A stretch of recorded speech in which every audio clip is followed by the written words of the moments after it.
धृतराष्ट्र उवाच धर्मक्षेत्रे कुरुक्षेत्रे समवेता युयुत्सवः मामकाः पांडवाश्चैव किम कुर्वत संजय। एक। धृतराष्ट्र ने कहा, हे संजय, धर्मभूमि कुरुक्षेत्र में युद्ध की इच्छा से एकत्र हुए मेरे तथा पांडु के पुत्रों ने क्या किया। धर्मक्षेत्र शब्द सार्थक है क्योंकि कुरुक्षेत्र के युद्धस्थल में अर्जुन के पक्ष में श्री भगवान स्वयं उपस्थित थे। कौरवों का पिता धृतराष्ट्र अपने पुत्रों की विजय की संभावना के विषय में अत्यधिक संदेह में था। अतः इसी संदेह के कारण उसने अपने सचिव से पूछा, उन्होंने क्या किया।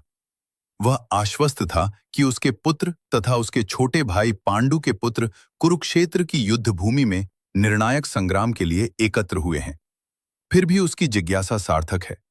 वह नहीं चाहता था कि भाइयों में कोई समझौता हो, अतः वह युद्ध भूमि में अपने पुत्रों की नियति भाग्य भाव के विषय में आश्वस्त होना चाह रहा था।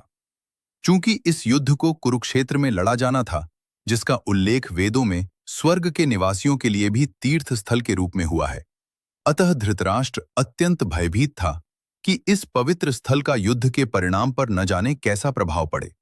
उसे भली भांति ज्ञात था कि इसका प्रभाव अर्जुन तथा पांडु के अन्य पुत्रों पर अत्यंत अनुकूल पड़ेगा, क्योंकि स्वभाव से वे सभी पुण्यात्मा थे।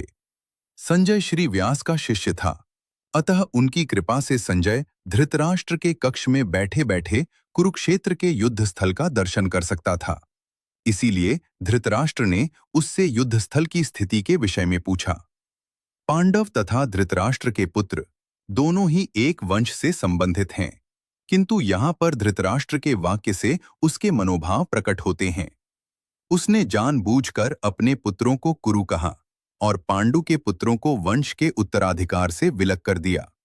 इस तरह पांडु के पुत्रों अर्थात अपने भतीजों के साथ धृतराष्ट्र की विशिष्ट मनःस्थिति समझी जा सकती है।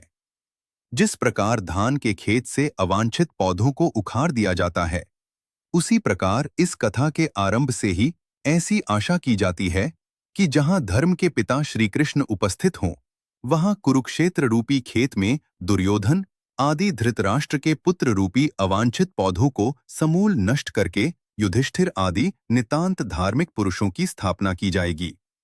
यहाँ धर्मक्षेत्र तथा कुरुक्षेत्र शब्दों की उनकी ऐतिहासिक तथा वैदिक महत्ता के अतिरिक्त